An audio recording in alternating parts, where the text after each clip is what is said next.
우병우 전 민정수석 영장이 기각이 됐네요. 네, 그렇습니다. 네. 오늘 오전 1시 11분쯤 구속영장 기각됐는데요. 그 사유에 대해서 서울중앙지법 오민석 영장전담 부장판사는 영장 청구 범죄 사실에 대한 소명의 정도와 그 법률적 평가에 관한 다툼의 여지 등에 비추어 볼 때 구속의 사유와 필요성을 인정하기 어렵다 이렇게 밝히면서 기각했습니다.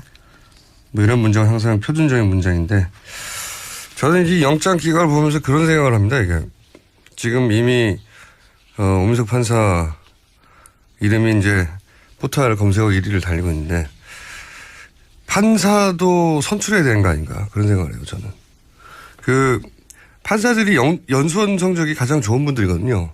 네, 보통. 그렇죠. 예. 그러니까 평균적으로 말해서는 법 조문을 해석하는데 가장 우수한 분들이다. 그리고 그 중에서도 서울지방법원 영장판사들은 승진의 대상이 되는 엘리트 중에 엘리트 그분들이. 근데 이 성적이 우수하고 법조문 해석에 능하고 하다고 해서 이 시대 정신까지 가지고 있냐. 그렇게 볼 수는 없구나 하는 걸 절감합니다. 요즘 보면. 왜냐면은 우병우 전 민정수석의 자기 변론은 한마디로 하면은 시킨 대로 했다는 거잖아요. 네, 어제 그렇게 말했습니다. 자기는 가교였을 뿐이다. 시킨 대로 했다. 그리고 또 하나 중요한 방언 올리는 최순실은 모른다. 이런 거란 말이죠. 근데 이제 우병우 민정수석은 모든 정보를 한 손에 쥐고 있는, 모든 감찰 정보를 한 손에 쥐고 있는 사람이고, 그리고 당시 경찰에 있는 아이오들, 정보관들도 최순실의 존재를 알았다는 얘기가 있고, 그리고 바깥에 있는 삼성이라는 기업도 최순실의 존재를 알고서 적극적으로 활용했잖아요. 네, 속칭 정윤회 문건이 나오게 된 게 경찰에서 작성된 정보였죠. 그렇죠. 그러니까 정찰들도 알았고 밖에 있는 삼성도 알았는데 정작 청와대 내에서 모든 감찰 정보를, 국가 감찰 정보를 다 쥔 사람이 몰랐다고 하는 말을 그냥 받아들여 준 거거든요, 이게. 법원이. 그리고 나서 그냥 시키는 대로 했을 뿐이다 하는 변명도 받아준 거예요. 예. 물론 이제 검찰이 특검에 넘긴 자료에 우병우 수석 수사 기록이 거의 없었다고 특검 시작할 때 그런 얘기가 있었죠. 그러니까 그만큼 검찰이 좀 전에 오프닝에서 최동욱 전 검찰총장이 얘기했듯이 우병우 라인이 살아있는데 검찰이 자기 손으로 검찰 수사하는 게 가능하겠냐 뭐 이런 얘기를 했었는데 그래서 특검이 연장돼야 된다고. 넘겨받은 자료가 일단 거의 없었다고 해요, 특검이. 네, 시간도 부족한 게 사실이었고요. 예, 70일에, 예. 그래서 이제 특검이 소위 소명하는데 뭔가 결정적인 스모킹건이 다소 부족했을 수도 있어요. 실제. 이재용 부회장 영장 기각하고 나서 특검이 여기에 매달려서 거의 한 달 가까이 네네. 올인했었으니까. 근데 이제 법원이 하나하나 개별 사안이 아니라 큰 틀에서 과연 민정수석이 아무것도 몰랐나? 시킨 대로만 했나? 최순실도 몰랐나? 이 말을 믿어줄까 말까의 문제였거든요. 근본적으로는. 큰 틀에서 보자면. 개별 사안 하나하나가 중요한 게 아니라.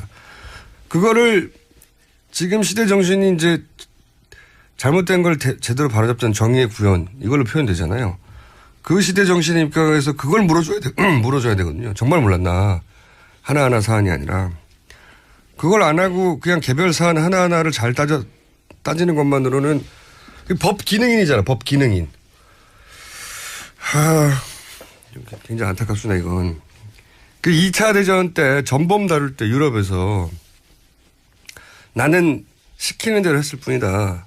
똑같은 변명이에요. 원래 권력 바로 아래서 부역하던 사람들이 자기가 빠져나갈 때 하던 변명은 항상 똑같습니다. 나는 시키는 대로 했을 뿐이다. 근데 그때 당시 유럽에서는 그 정도 자리까지 갔는데 그게 잘못된 명령이라는 걸 모르고 시킨 대로 했다는 자체가 죄다. 이렇게 판결했거든요. 네. 지금 이게 물론 최종 판결이 아니라 영장 청구에 대한 결정이긴 하지만 이 결정이 사회에 주는 메시지는 자기 판단 없이 시킨 대로만 했다고 하면 빠져나갈 수 있구나 하는 거예요. 그걸 다시 한번 확인시켜 주는 거거든요. 그래서 저는 그 판사 사법부 주요 직책을 선출직으로. 예. 새로운 아이디어입니다. 그런 나라 있어요. 예. 판사가 되기 위해서는 법만 공부할 게 아니라 뭐 변호사나 사회 경험을 일정 정도 하고 나서 되는 걸로 요건을 만들거나 법만 공부해서 세상을 판단하는 게 가지는 한계를 요즘 절감합니다. 정말로. 우병우 민정수석에 대한 이야기는 가장 이 최순실 게이트 처음에 나왔던 얘기거든요. 가장 먼저 우병우 전 민정수석에 대한 얘기부터 나온 거예요. 예. 근데 결국 특검 막바지에 마지막 영장 청구도 기각됐다. 네. 화가 난 분들이 굉장히 많을 것 같은데. 관련해서 보도도 많이 있었죠. 그렇지 않다고 하는, 몰랐다는 게 아니라는. 네, 어제 형사재판에서요. 최순실 씨 형사재판이었는데 여기 증인으로 참석했던 최철 전 문체부 장관이 있습니다. 장관 보좌관이 있습니다.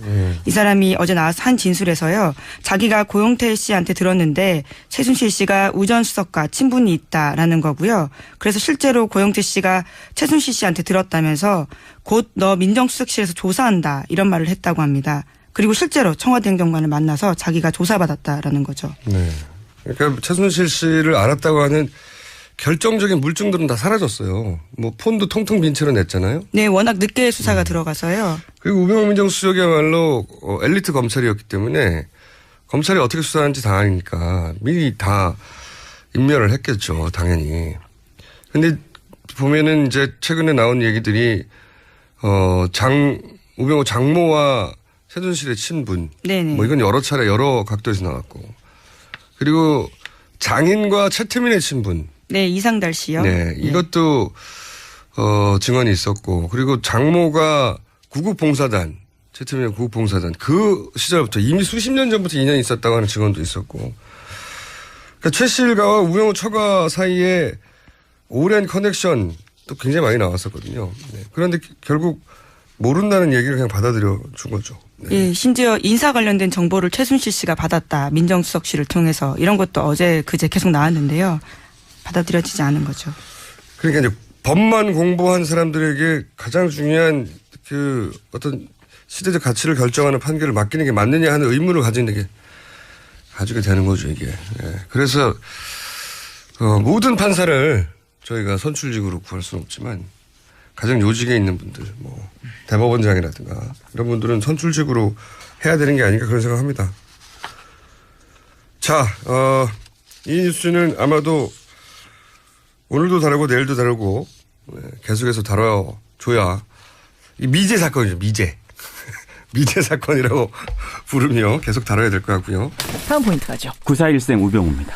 우병우 구속영장 결국 기각이 됐습니다. 법원의 기각 사유 보니까 이 직권남용 부분에 대한 소명이 부족하고 다툼의 여지가 있다는 거죠. 예. 한마디로 특검의 수사가 충분치 못했던 겁니다. 특검으로선 추가 수사하고 싶겠지만 1차 수사 종료 시점이 오늘로 딱 일주일 남은 상황이라서요. 그렇죠. 불구속 상태에서 기소할 걸로 보입니다. 특검 연장 얘기가 나오니까 황교안 총리한테로 이목이 집중돼요? 네. 야당이 어제까지 특검 연장 승인 여부를 밝혀달라 했었는데 예. 끝내 거부했죠. 그렇죠. 이게 사실상의 승인 거부로 받아들여지고 있습니다. 야당의 고민이 커졌습니다. 특검 연장 법안을 통과시켜야 하는데 법사위는 현재 친박의 김진태 간사가 버티고 있고요. 또 권성동 위원장도 마찬가지 입장입니다. 정세균 의장은 여야 합의 없이는 본회의 직권상정 못한다 이렇게 지금 이야기를 했죠. 예. 야사당 원내대표는 오늘 본회의 처리를 다짐을 했지만요. 과연 어떤 뾰족한 수가 있는지 궁금합니다. 예. 다음 포인트 네, 안녕하세요. 박지원입니다. 예, 특검법 연장 얘기하기 전에 일단 우병우 전 민정수석 얘기부터 좀 해야겠습니다. 구속영장 결국 기각이 됐어요. 어떻게 보십니까? 사법부의 결정을 존중한다고 하지만은 참으로 이해할 수 없는 결정이라고 저는 불만을 표시합니다. 참으로 이해할 수 없다. 지금 사법부 얘기는 소명의 정도를 볼 때 다툼의 여지가 있다. 이 정도로는 구속 못 시킨다 이런 거거든요. 글쎄요. 그렇지만은 이 우병우 전 민정수석이 얼마나 많은 국정농단과 직무유기 또는 직권남용 등을 했는가 하는 것은 사법부에서도 잘 아시리라고 믿습니다. 그리고 특검에서도 왜 다른 분들은 일찍 수사해가지고 충분히 영장이 기각되면 다시 신청해서 발부를 받을 수 있었는데 예. 이제 만기 기일을 얼마 앞둔 상태에서 않고 이렇게 예. 해가지고 기회를 스스로 박탈을 하고 있는지 이해할 수가 없습니다. 아무튼 대단히 유감스러운 일이고 예. 국민들이 분노하리라고 믿습니다. 그러니까 이 정도면은 소명이가 지금 김기춘, 조윤선 뭐 이런 사람들이 다 구속된 상황에서 똑같은 상황에서 봤을 때 이 정도면은 구속이 됐었어야 맞다라고 보시는 거예요? 저는 그렇게 보고 있고 그 정도를 가지고 구속하지 않는다고 하면은 예. 그럼 어떤 분을 구속해야 되는가 이해할 수 없습니다. 아, 이 정도가 구속이 안 된다면 팔이 좀 안으로 굽었다고 보십니까? 글쎄요, 제가 사법부나 특검에 대해서 예. 그 정도 얘기했으면 무슨 의미인가는 잘 아시리라고 믿습니다. 예, 청취자 여러분 이해하셨으리라 믿으면서